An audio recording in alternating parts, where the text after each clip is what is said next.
I'm Kaylee Marsh, and for HIPAA purposes, this is what a simulation of a nutritional assessment would look like.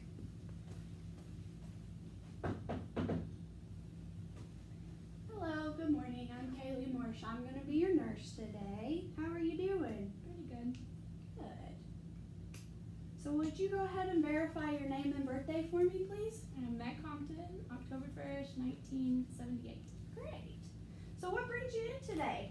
About 3 months ago, I was having frequent urination and I was thirsty all the time, so I came in, thought that was weird, and they diagnosed me with type 1 diabetes, and I've been on insulin, but I'm still having those symptoms. Okay. So are you having any fatigue, anything else been going on with it, or just the increased thirst and increased urination? Pretty much just that. I'm tired sometimes, but I'm a teacher, so that's pretty normal. Okay. And you said it started 3 months ago. Did your symptoms start 3 months ago, or is that just when you went to the doctor? They probably started 4 months ago, but yeah, it's Okay. pretty recent. Sounds good. And how often are you feeling thirsty? How often are you urinating? And how often are you feeling fatigued? Fatigue is pretty much just at night. Urination, I'm feeling that a lot, but I can't go all the time because I have to teach. But I'd say at least once an hour. And what was the other question? How often are you feeling thirsty? How often do you have All the to time. take Pretty some much drink? feel thirsty all the time. Okay. When you use the bathroom, do you go a good amount, or is it just a little bit at a time? It's just a little bit. Okay. Is there anything that makes it better or worse? No. Okay. So when you take your insulin, do you take your insulin regularly that the doctor prescribed? I try to, but I forget a lot. Okay. So do you notice that if you take it on a regular basis, those days seem better than the other ones? Yeah. Okay. And I know you said that it affects you. It's hard when you're a teacher to go to the bathroom a lot. Is there any other ways that it's affected you? No, that's pretty much it. It's just annoying. Okay. So I'm going to ask you just to kind of go back through your typical diet. What, if you can recall in the last 24 hours, what does a typical meal look like for you? Not very good because I'm still in the old habits of eating before I was diagnosed. So I eat pretty bad stuff, a lot of starch. So I really like candy too. Okay. And I know those are bad, but I'm trying to break the habit. It's hard. It is hard. And I drink Diet Coke. I don't drink real Coke. Okay. Alrighty. So lots of starches, lots of candy, so a lot of sugars. Yeah. Okay. So the thing about type 1 diabetes is that you don't have sufficient insulin in the blood, and so that causes the glucose levels to rise, which can cause symptoms of hyperglycemia. Those symptoms typically are things like increased thirst, headaches, blurred vision, frequent urinating, peeing, and weight loss. So I think basically what's happening is with your diet the way it is, sometimes that can affect how your glucose levels are. So it's very important for somebody with type 1 diabetes to eat a very healthy diet, and we like to tell people to eat what's called a low glycemic index diet. And this isn't telling you to eat less carbs, things like that, but what it tells you to do is to eat carbohydrate containing foods that don't increase the levels of your blood sugar. So these are going to be things like fish, eggs, fruit, veggies, and whole grains. Do you typically have a lot of those in your diet? No. Okay. So if you could increase those and kind of cut back on the other types of sugars like the candy and things like that, then I think that's also going to help a lot with you. Also, it's very, very important for you to take your insulin like the doctor has prescribed for you to take it.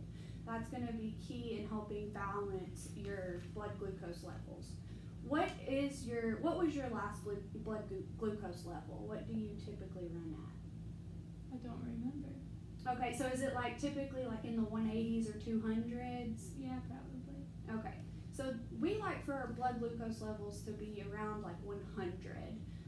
So So that's pretty high. So if you make sure you take your insulin regularly, that's going to help, and the way that it was prescribed. Continue to check your blood glucose levels frequently, and also making sure that you're following a good diet. But what I want to do now is I'm going to go ahead and check your height and weight. So if you want to go ahead and get over on the scale for me.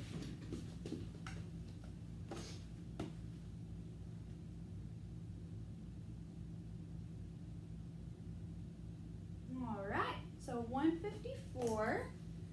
And then I'm also going to have you stand right here, and I'm going to have you put your back to it and your heels all the way against that. So 64 inches. Okay, you can have a seat again.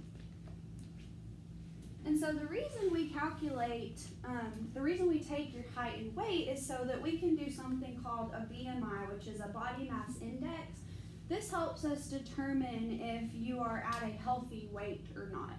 So sometimes people that are overweight, they can have a tendency to have more difficulty controlling their blood glucose levels. So if we calculate your BMI, it's 70 kilograms over meter squared, so it's 27, which means it's in the overweight category. So that might be a contributing factor as to why it's been difficult for you to get your blood glucose levels under control as well. An ideal body weight for you, so we calculate this as 100 pounds for 5 feet plus 5 pounds for each inch above that, plus or minus 10%. So an ideal body weight for you would be 132 pounds, and that is an ideal body weight percentage is 116%. So 10% is normal leeway. So at 16%, you're considered a little bit overweight. So that is where that stands. Now I also want to assess your hydration status. So I'm just going to do some quick assessments on you.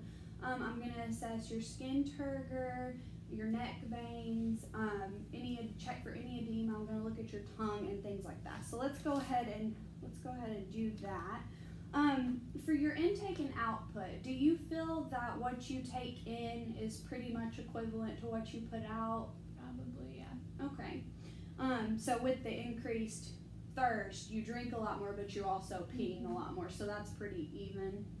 Okay, well I'm also, I'm going to check for skin turgor, and for this I'm just going to pinch your skin and make sure that it goes right back to normal, and it does, so that's good.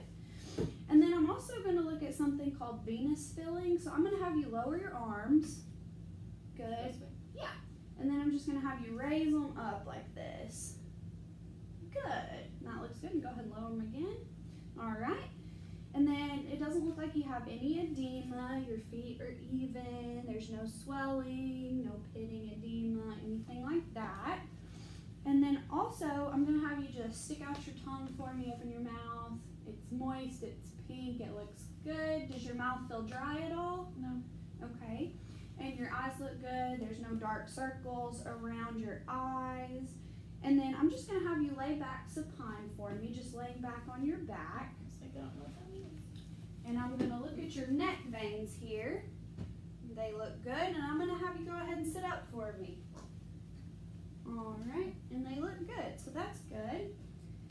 And now I'm going to go ahead and just listen to your lung sounds and make sure there's no fluid sounds down in there.